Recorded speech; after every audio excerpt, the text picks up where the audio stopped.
the uncle that stayed with us, whose mother didn't make it, when he stayed with us, he kind of like we didn't hang out with him a lot. We didn't see him that often before he came to live with us. Now we see him like once a month or whatever. He comes to visit, he talks to us, and what have you. I guess he learned then that something was weird with our family dynamic. So when my mom moved up here, we are 3 minutes, not 3 minutes. Oh my God, if we were 3 minutes away, she'd be here all the time. We're 3 miles away from the Banshee. And when my mom moved up here, it confused everyone in our family because they were like, "What? I don't understand why you would move closer to the daughter that you can't get along with in any sort of fashion." And so when my uncle came to visit, the one who lived with us one time when they first moved up here, apparently he pulled my mom aside and he was like, how come you decided that you were going to move really close to the daughter that you can't stand and vice versa? I don't get it. How come you came up here? And apparently my mother looked at him very seriously and said, well, the Banshee, in brackets, didn't say that because no one else calls her the Banshee, but me and my friend, in brackets, because she needs more help.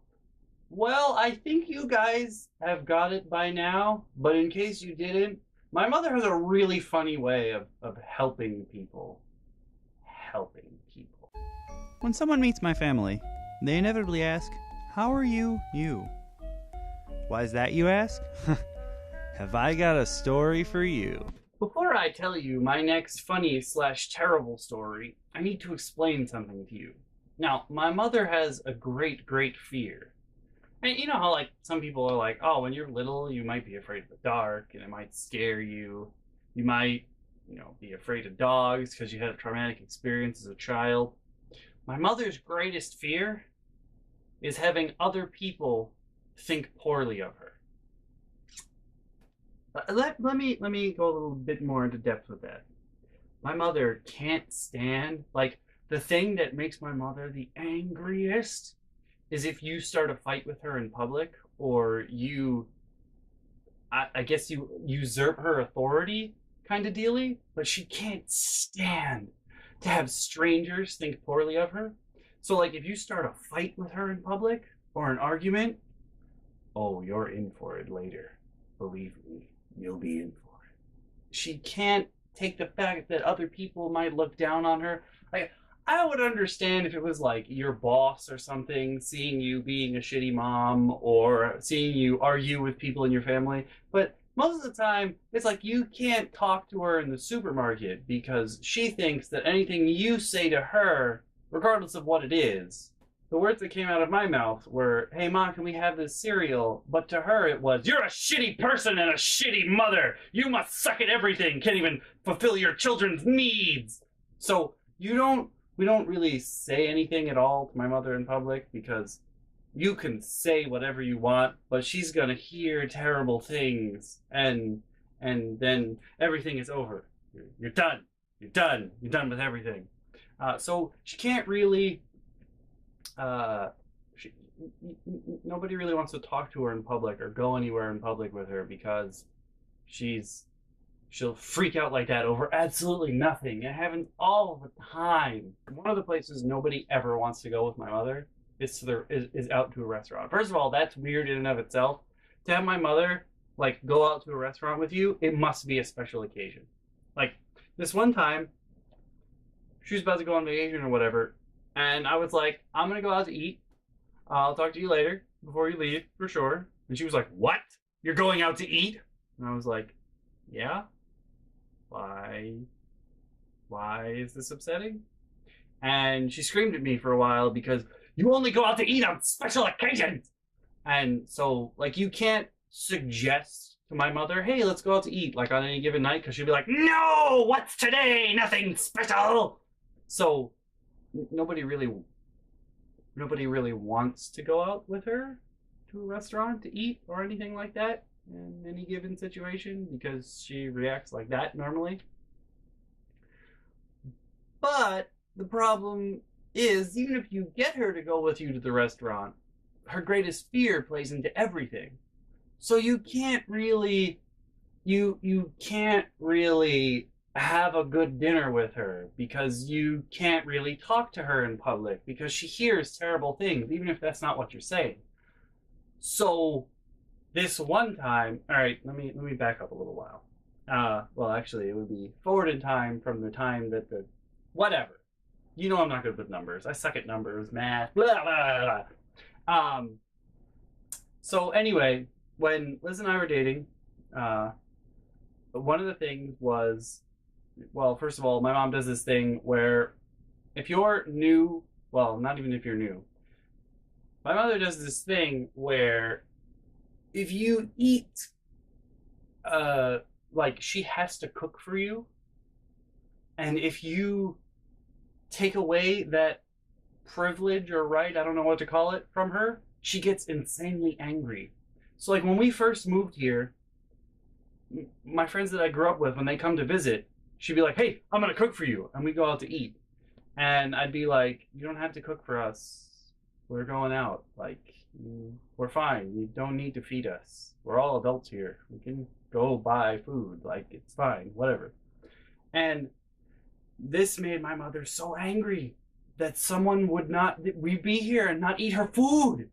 And I suppose it has something to do with, like, oh, I'm a parent, I have to provide for my children and what have you. But, like, the first or second times we went out to eat, she would still make food for me. So when we'd come back, she'd be mad. "You ate? I made you food!" And she'd make me sit down at the table and eat it, even if I just came from food. "I made this for you. You're gonna eat it."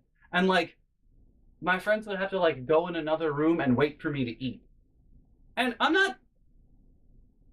it's not like when we moved up here, I was, like 5 or 6. No, no. When we moved up here, I was like 22. Well, maybe 21, 2021, maybe not 22, but you get the idea. I was an adult. Like, that's not how you should be treating people. So when Liz came here for the first time, my mom was like, "Let me cook for you guys." And I pulled Liz aside. I was like, "I'm going to explain something to you. If you say, yes, I would like you to cook for us this one time, you're going to set a precedent for us where we must be here to eat every time." And I was like, "No, nobody would do that." And I was like, "Yes, yes, they would."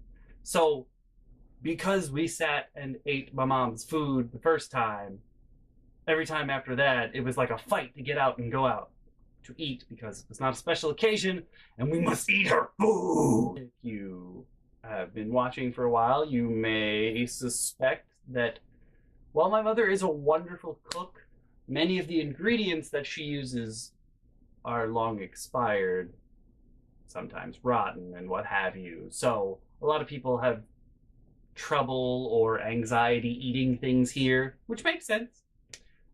It definitely makes sense. I bear no ill will towards them and their want to go elsewhere for food. But yeah, that's a thing. But what I really wanted to get at was, so you know how my mom, I've explained this to you, my mother has a thing where she doesn't want to get into a fight in public because other people may think poorly of her and her family and what have you. So when Liz and I were dating, one time my mom was like, "Why don't we go on a double date?" And I was like, "That's a terrible idea. I don't like this." No, it wasn't a double date. Sorry. My mom was like, "Why don't we go out to eat? We'll all go. You and Liz can come." And I turned to Liz and I was like, "Whatever you do not, I repeat, do not try and pay for dinner." And Liz was like, Okay. So there's this thing where, okay, so in my family, well, not even my blood relatives, but me and my brother, the Banshee's husband, brother-in-law, I'm call him brother, it's easier. Me and him, we have very efficient digestive systems. So, like, when he eats food, 15 minutes later, he's on the toilet. What goes in must come out. I'm a little quicker than him, So the moment I'm done with food, I have to run to the bathroom, no matter what. That'll come into play in a lot of later stories. But while Liz and I were dating, occasionally I would have to run to the bathroom right after dinner, and she would get the check. And I was like, do not do that to my mother. Do not. Do not. And she was like, okay. And I'm going to tell you guys why that's a terrible idea. So, rewind a year or two ago, it was after we moved up here.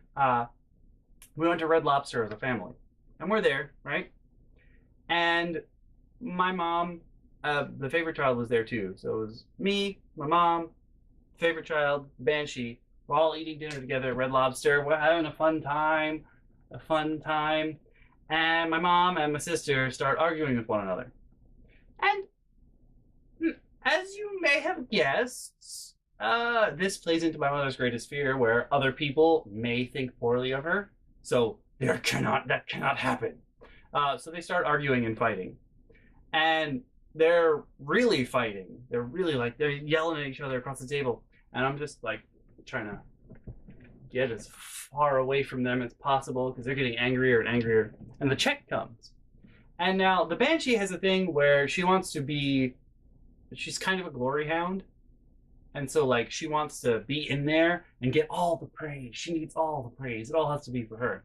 So when the check comes, even though it was supposed to be my mom's treat, she goes to grab it. And, sometimes you might argue over like a check or whatever amongst your family.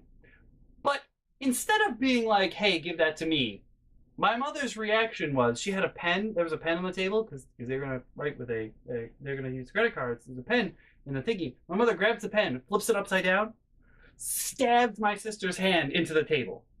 And I'm not saying like it was like a ha ha ha. No, it was kuh. It didn't go straight through, but it broke the skin. So now my sister's bleeding. Her hand's on the check. My mother's got a pen over it. And my sister's like, ha ha. And my mom's like, give me the check.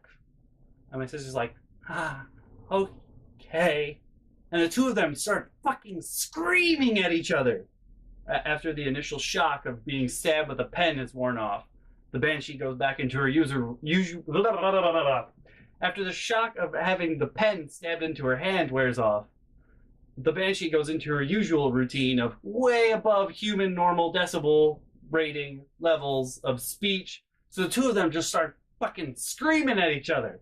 And this plays into my mother's greatest fear of having other people at the restaurant, think poorly of them. So she starts screaming at my sister. And they're pretty much matched in decibel rating at this point. And then my mother changes her whole demeanor and tone and starts talking to my sister, who's all right.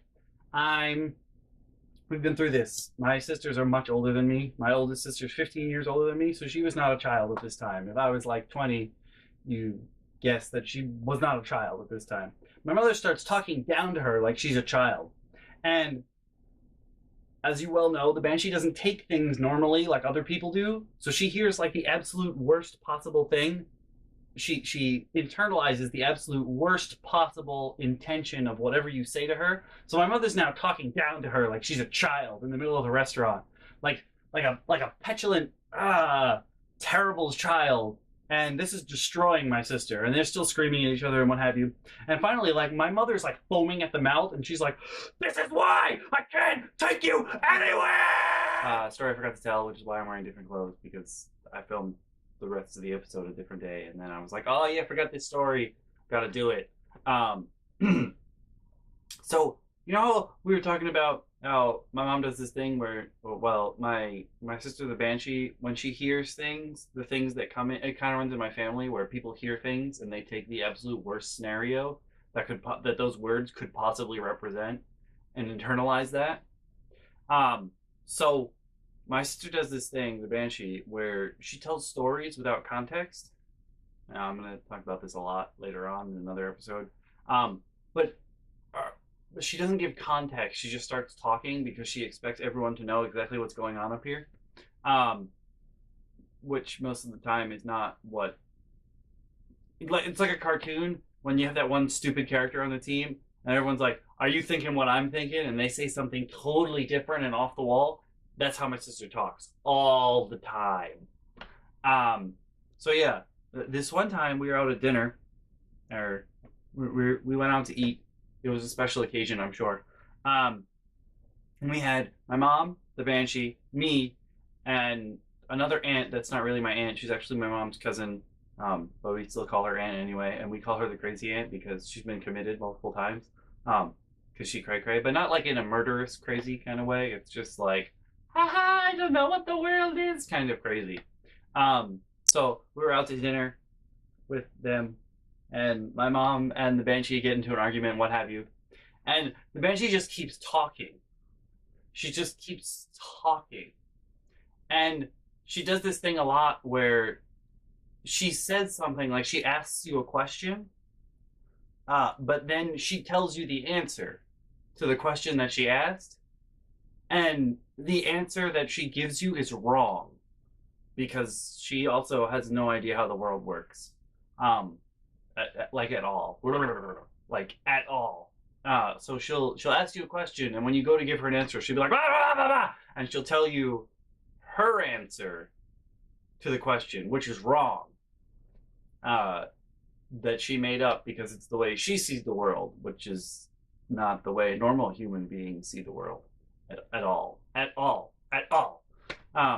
So my sister keeps talking and she says something, and then she starts giving an answer to a question that she asked that's wrong. And my mom is like, shut up!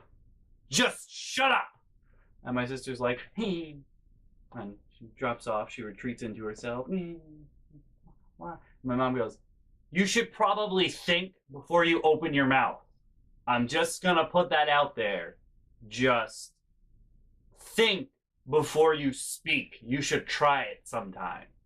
And that made my sister not talk for like a whole week and a half. And again, I want you to understand, my sister the Banshee is not a child. She's an adult. She's 15 years older than me. She's an adult. And still when she acts like that normally, yes. But when she hears that, she internalizes the worst possible meaning. So she took that as mother was calling her stupid for the rest of her life and what have you. And I'm sure that's going to sting. I'm sure it's still inside of her and it'll be inside of her forever. So yeah, that's kind of why, another reason why nobody, so let me get back to the story of the terrible dinner, which you guys will be caught up on in a second. Okay. Future me says hello to past me and whatever. Time. Blah, blah, blah. I'm not going to create a time paradox here. That would be silly. Okay. And back to the real story. At this point, my sister's like shrunk down. She's retreated into her child self. And it's all tiny and small. And like everyone at the tables all around us are looking at us. And I'm like, what's going to happen now? Like, she's already been set off. What's going to happen now?